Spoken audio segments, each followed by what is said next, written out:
Warco, Warco.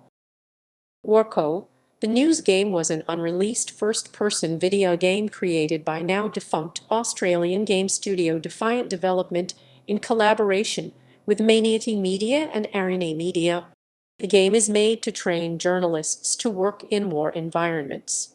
In the game, players control a journalist filming and traveling through war zones. Development.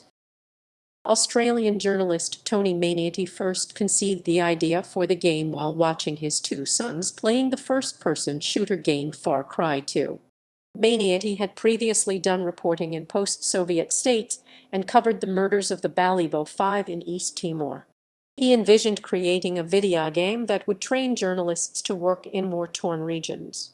Maniaty brought his idea to Robert Connolly, a filmmaker who had directed Balibo, a 2009 movie that tells the story of the 5 Australian journalists who were killed in the small town of Balibo in East Timor.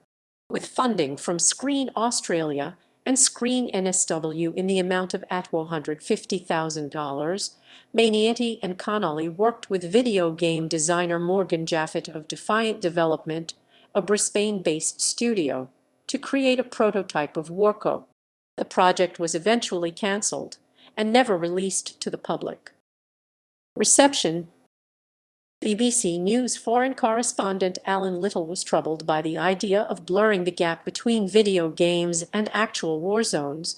I think anything that encourages the view that you can understand real-life shooting wars better by playing a game has to be treated with caution.